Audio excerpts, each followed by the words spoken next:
Good afternoon. This is John Jaworski. I'm the RSNA Director of Technical Exhibits, and as introduced, I'm joined by Jefferson Davis. He's the President of Competitive Edge. We appreciate your participation in today's first-time exhibitor webinar, How to Have a Productive and Positive Exhibiting Experience. As mentioned, this webinar is being recorded. After the completion of today's webinar, it will be posted on the new Exhibitor webinar webpage for future playback. I encourage you to review this page and find previously recorded webinars on experimental marketing and ROI. RSNA developed a robust, frequently asked questions page with answers to commonly asked questions on various topics such as booth design, housing, marketing, etc., along with tips from trade show experts such as Jefferson Davis to help you with your participation. Both pages can be accessed through the RSNA website under Exhibitor Resources. So, now at this time, I'd like to introduce Jefferson Davis of Competitive Edge. Jefferson is one of the top exhibitor consultants, trainers, speakers, educators, and publishers in the trade show industry. He has 29 years of exhibition industry experience and has personally exhibited at over 200 trade shows. Jefferson has developed many practical, result-focused processes to address the critical factors of exhibiting success. He has also generously extended a complimentary trade show consultation to all exhibitors participating in this webinar. So I encourage you to contact Jefferson with any questions for any unbiased opinions and answers about exhibiting at a trade show. So at this time, I'd like to introduce Jefferson Davis. Thank you, Jefferson. All right. Thank you, John, and thank you to everybody who's logged in. I think I need to update my slide here as of August.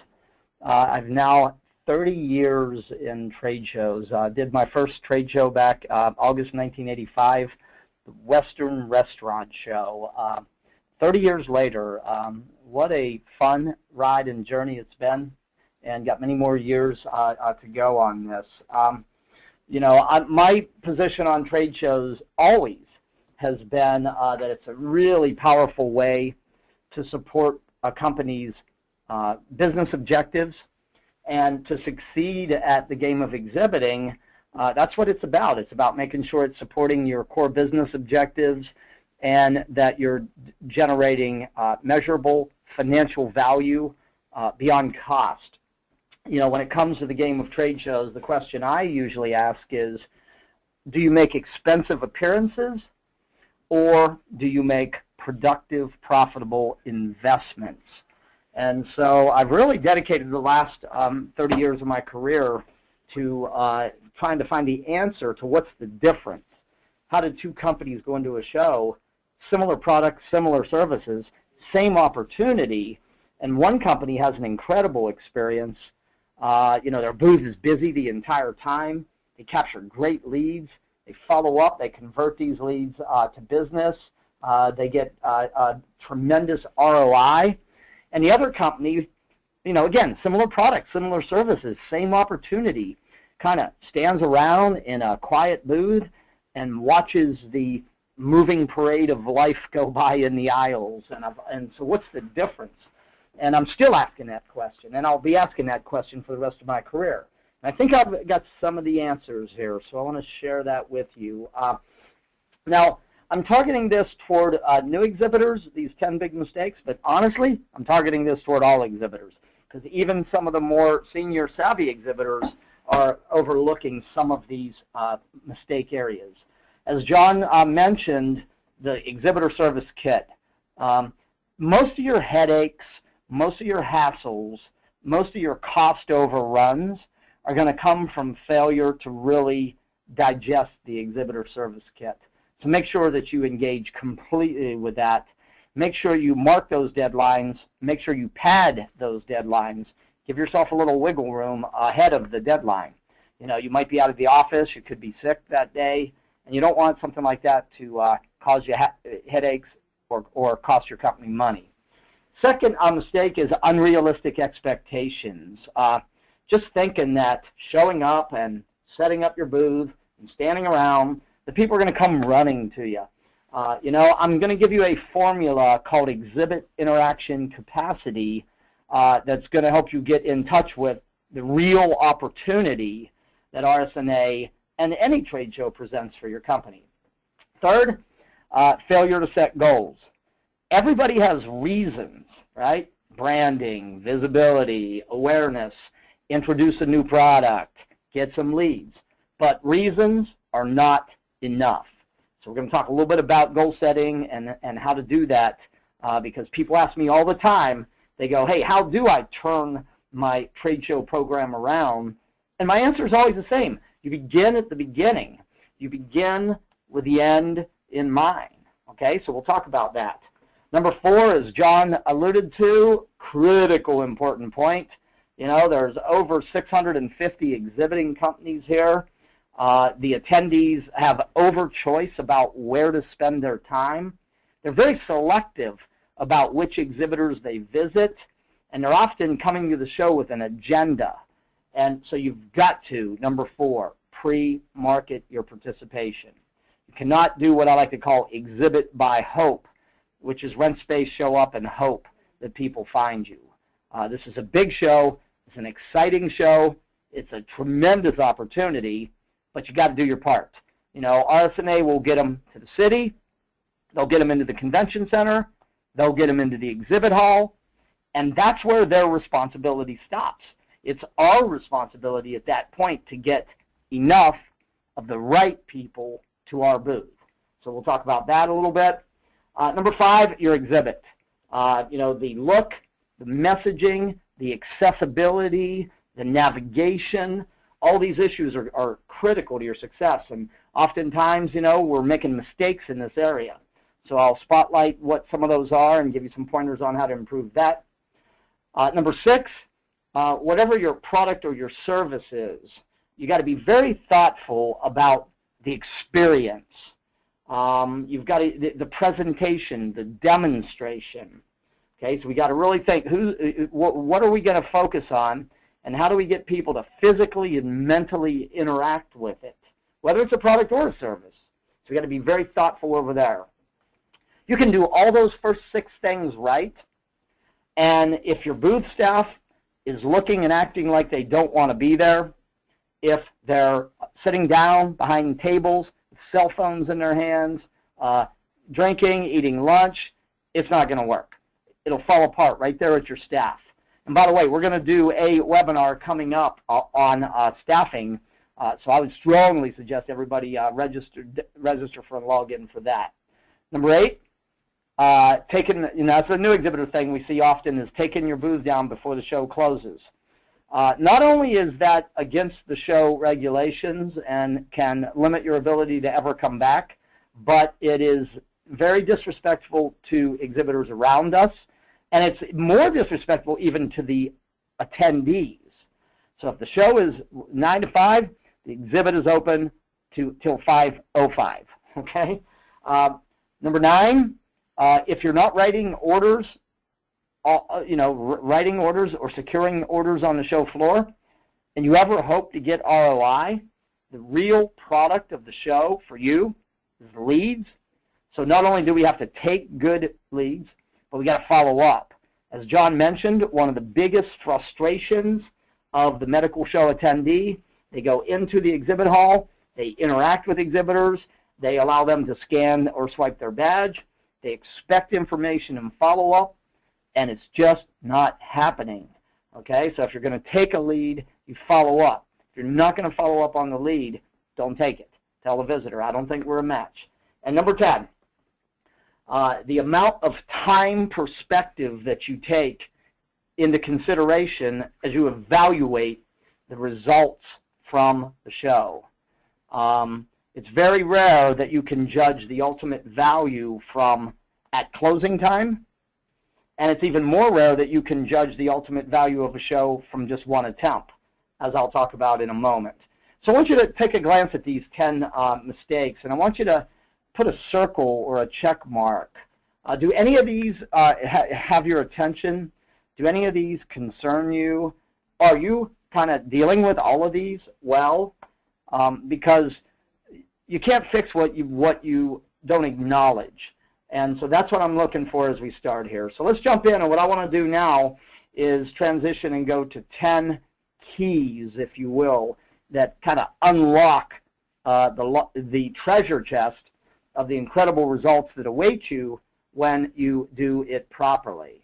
Okay? So let's go in. Number one, okay? A big problem that a lot of exhibitors have is that they view their exhibit as an event. It's 5 days at McCormick Place. And that's problematic, okay? What we really need to view it as a campaign. It's not just the 5 days. It's at least a 6-month campaign. And you've got to be taking decided action in all 3 critical time frames. Pre, what you do now and before you arrive. Then you got to manage the at show. And then you got to manage the post show. And for too many exhibitors, 90% of their effort is on the at.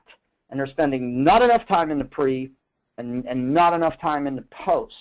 So we got to recognize it's not an event. It's a campaign. Bring a campaign perspective. And then we got to really focus on what I like to call critical success factors. Okay? And there's a lot of stuff that you have to do to execute your exhibit, from get your space and get the booth and get the products and get the people and get it there and get it into the hall and get it set up and get it torn down and take it back home. And the problem is that often that's where we spend all of our time. 90–95% of our pre-show time is spent on logistics. We've got to carve out time to address the critical success factors. Number one, outcomes. Okay, we call this exhibiting by objectives. Number two, and let me add a phrase to this, selective attraction. As John mentioned, there will be over 22,000 physicians at this event. And here's the reality. Number one, not all of those are your ideal visitor. And two, you can't handle that many. In fact, you can't handle a fraction of that. But I am going to get you clear on what you can handle so you can do something now to get in their mind so when they show up, you're on their agenda. And then the third factor, your experience, the visitor experience, your booth, your demonstration, your presentation, your staff. These are all critical issues. And finally, the follow-through and the measurement. So here's the big idea on this point of our conversation. You do these 4 things well, you succeed, not just at RSNA, but at every show you do. You fail to address any one of these 4 or a combination of these 4, you severely limit the results you get from your trade show program. So if you want to kind of say, hey, how do I improve this thing? Ask yourself, how well am I addressing these 4 critical success factors? Let's get into our keys. Number one, when I ask people in my live seminars, you fill out the contract, you send in the check, what are you buying? They struggle to get to this answer. You're not buying concrete. You're not renting real estate. What you're buying is face-to-face contact. That's the magic of trade shows. Okay? And your results are going to come from how well you put your company identity, staff, your products, face-to-face with the right people, exchanging information that leads to a commitment to some next action on the part of the visitor. It's about face. Write that down. Okay? Trade shows are about face. Be crystal clear. Any success you're going to get from the show is going to come down to what you're seeing on this slide right here. It's about face. Okay? So, here's the thing about face-to-face. You do not have an infinite amount of capacity for face-to-face. In fact, you have a very limited, a very finite. And I think it's important that you know what that number is. So let's do this formula together. RSNA has 32 exhibiting hours. Write that down. That's called your playing field. Okay? How many people are going to be in your booth on duty on average for all 32 hours? 2, 3, 4? Well, you can see on the bottom, the staffing rule of thumb is 50 square feet per staffer. You got a 10 by 10 booth. You tell me that you're going to put 4 of your booth staff in there. I'm going to tell you that you have a problem. You're not going to have any space for who? The physicians, the attendees. So now you multiply the exhibiting hours by your full-time staffing equivalent. You have your total staff hours. Now you multiply that by a number of interactions per hour per staffer. So run this formula with me. Do this while we're on this webinar. 3 is conservative. 4 is moderate. 5 is aggressive. I don't want you to pick all 3 of those numbers. I want you to pick one, and I want you to lock in on it. So if you're playing this game conservatively, your exhibit interaction capacity is 192. If you're playing it aggressively, it's 320. Okay, do you see now what I mean? So it's about face, so you're calculating how much is enough. If you can get face-to-face with 320 of the right people, I'm telling you, you're going to have an incredibly successful show. Okay, so knowing this number and designing your pre-show marketing campaigns to get in the mind and on the agenda of that many people, you win the game before you ever show up. Okay, so that's what we're talking about here. Number 2, know why you're exhibiting and can set it to goals. These are the top 4 reasons why exhibiting. But as I said, reasons are not enough. You have to take the reason and convert it to a goal. Specific, measurable, actionable, realistic, time-bound. By closing time, we will have interacted with at least 320 of these job functions from these specialties.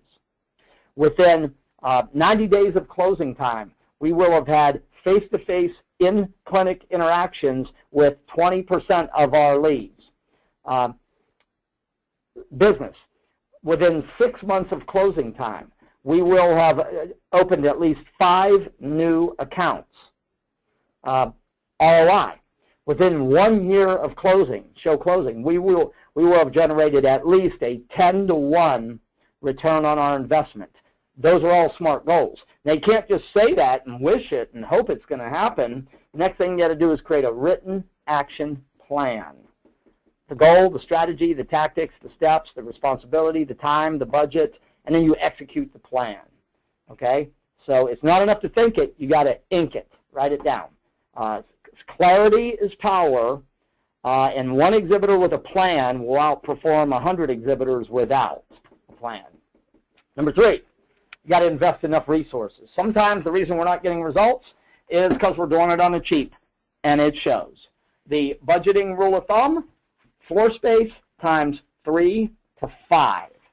So if your floor space was $4,000, minimally the budget should be $12,000. Ideally, it should be $20,000. Floor space times 3 to 5. Make sure you have enough resources to do it properly. Okay.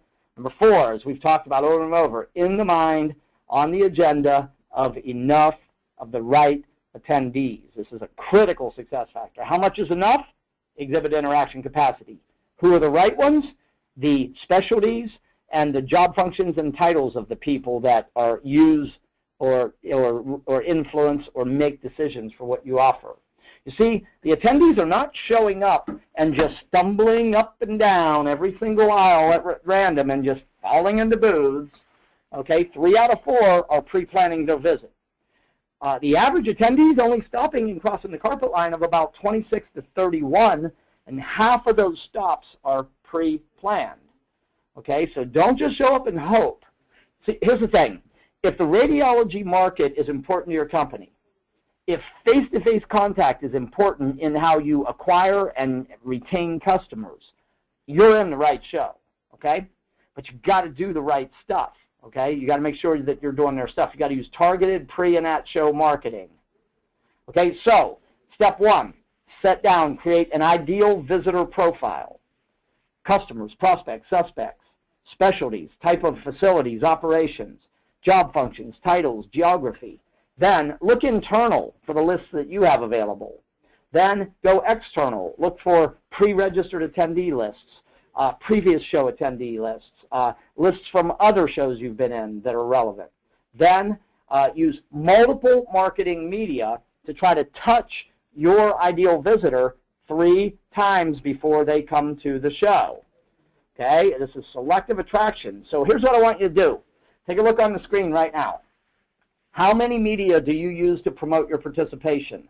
I want you to put a circle or a check mark by the number that you use. Go ahead and do that now, and I'm going to launch a quick poll because I want to see what is happening in this area. How many media are you using? And by the way, this is in your workbook also. I'll give you just a moment. For the sake of time, I've got to pick up my pace here. So I'm going to launch the poll right now.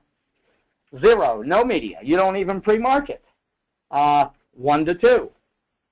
3 to 4. 5 to 6. 7 plus. Okay, we're at 40%. Fastest fingers. Everybody push the radio dial button that applies. I want a good representative sampling of what's happening here. I'll give you just another moment. We're at 70% for the sake of time. Okay, 74. Here we go. So I want you to take a look at kind of what's happening here. Okay, so 9% of you said we're not doing any pre-marketing. Well, if you want results, I would reevaluate that position. The majority of you were in that 1 to 4 different media. 21% of you are within 5 plus. So I think the question is, how many media should you be using? Answer, as many as your budget and your bandwidth and your ability to execute. The more, the merrier. You want to be omnipresent. You want to be everywhere they look, they see you. Okay? The more, the merrier on the pre-marketing. So use as many media as possible. All right, so let's keep rocking here. We got a lot to cover in just a few more minutes. We just did our poll. Let's move back. Number 5, your exhibit. Professional. It needs to tell a story, and it needs to support your identity. There are 3 questions in the mind of an attendee as they move around the hall. Your exhibit has to quickly and visually answer. What do you do? Why should I care? Who are you? I want you to get a photograph, a rendering, a drawing. I want you to stand off from your exhibit like a Martian looking at it. And I want you to ask yourself, does it quickly and visually answer those 3 questions? If it doesn't, you've got some work to do, okay? Make it easy for people to enter. Make it easy for them to move around. Make it easy for them to exit, okay? And navigation is critical. Physical, mental, immersive interaction with your product services, critical. We have a whole webinar on this topic of experiential marketing. It is available on the Exhibitor Education, the webinar page. So go to, if you have not checked out this webinar, I promise you it's worth its weight in gold. Go check it out. It will give you some good content in this area. Number 6, your people. Effective staffers. They're going to make or break your success. They're friendly, they're proactive, they're knowledgeable, they're asking before they tell. They have the ability to communicate concisely, persuasively. They take good information about visitors and they get the visitor to agree to a next step. Okay, some work in the show. Make sure you have staff in your booth and available for all 32 hours.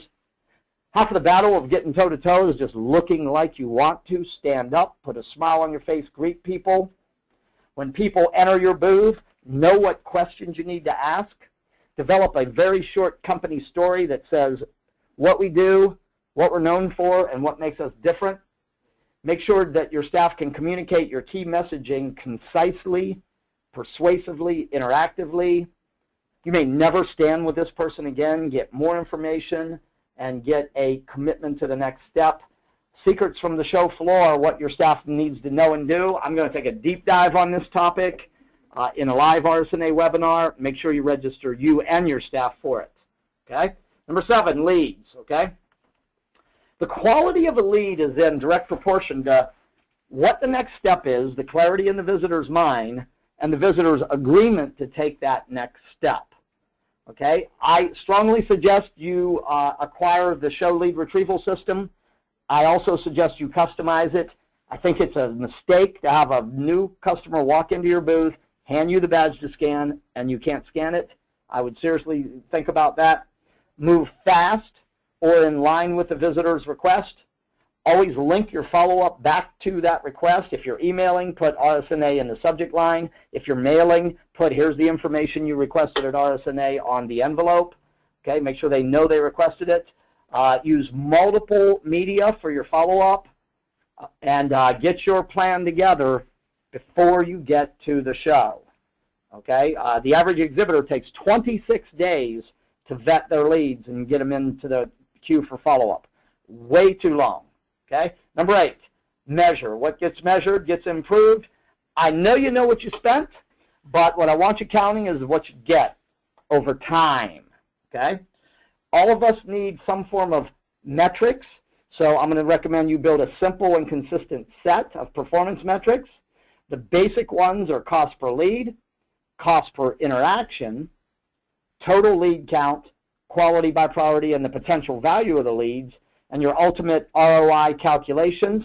There's a deep dive on this topic on Exhibit Measurement Made Easy. I strongly suggest you go check this webinar because it's completely on point. I'll give you a teaser of what you'll learn there. Cost per lead, very simple formula to run. You know, floor space times 3 was $10,000. I got 100 leads. My cost per lead was 102. When I compare this to the average cost of a trade show lead, I am saving my company's money. I'm cutting the cost of lead by what? From $283 to $102. Cost per interaction, simple formula to measure. Take your total show investment, divide by the number of interactions.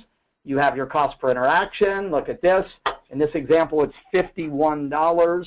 The average cost of a field sales call is $596. I'm saving my company big-time money, and they need to know that. Okay. Setting lead goals. I had a lead goal of 150. I captured 100. I achieved 67% of my goal. 45% of those were A, 40 were B, and 15% were C. The potential revenue value of my leads, I captured 100 A leads. An average sale amount for me is $3,000, so I've generated $300,000 of potential revenue value. When I divide that by my total show investment, I got $29 back for every dollar I invested in the show in value, okay, soft dollar. And the hard dollar formula, a little more complex, and I'll just breeze through this because I want you to go to the measurement webinar for a deeper dive. This will require you to be able to close the loop on your leads. But in this example, I generated $200,000. I backed out my 60%, 70% cost of sale, 30% gross margin. So I got $60,000 on a $10,000 investment. It gives me a net exhibit profit of $49,800. When I divide my $49,800 by my $10,200, look at this. I got a 488% hard dollar return on investment. Every dollar that I invested in RSA brought back $4.88 of gross margin ROI. I have generated massive value for my company. Number 9, learn and stay committed. It's get out and take it in the show. It's not just in the booth. Look at the educational session roster. Look at the social and networking roster. Be where the attendees are. Put together a simple post-show report so you can draw the lessons, right? You should be getting better at every show you do, getting higher, better results. Remember this, it takes time, okay? If you're committed, if you apply the things you're learning, and you're in the right show, you'll succeed. You know, you just got to want it, you just got to work for it, you just got to do it.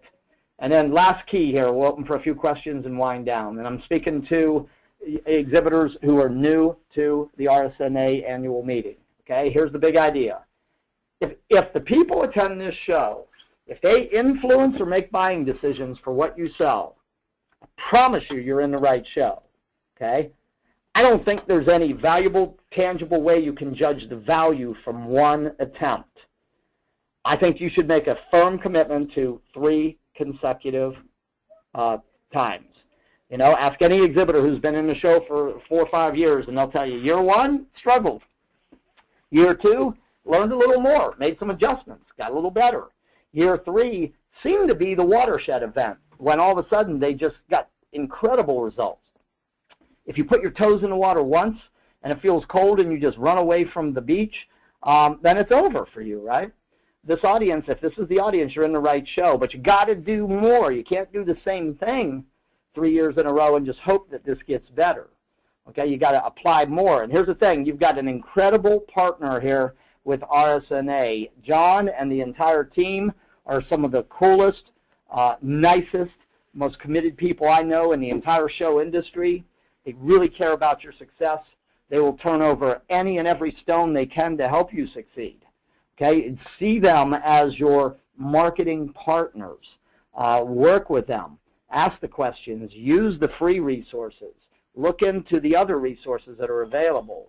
Okay, I know, and everybody who's getting mega results from RSNA annual meeting knows it's one of their most effective media, but they got to do it right. Okay, you've got the resources, the support, the access to be as successful as you want to be. Okay, but you got to use what you learn, not just in this briefing, but all the resources that are available through RSNA. And if you will, okay, I can begin to close this not by wishing you a more positive and more profitable RSNA exhibit experience. If you'll act and apply and learn and commit and keep growing, I guarantee you'll get it. It's there for the taking. This is one of the greatest medical healthcare shows, not only in the United States, but in the world. And the opportunity is lying there. And we're excited, and we're thrilled, and we're proud to have you in as an exhibitor and as a new exhibitor. So we are out of time. I have thoroughly enjoyed being here with you today. John, I want to thank you, everybody at RSNA, for caring enough about exhibitors to make this kind of investment. I want to thank exhibitors for making it. Use what you learned. Okay, keep growing, keep learning. What you're getting from trade shows now and what you ultimately can get as you continue to grow and expand will blow your mind. It's our dream, our wish, our prayer, all of us here, and we wish you the very best for exhibiting success. John, any closing comments? No, I think you did a great job there, Jefferson, and we're looking for RSNA 2015 and another great show. So look forward to seeing everybody soon.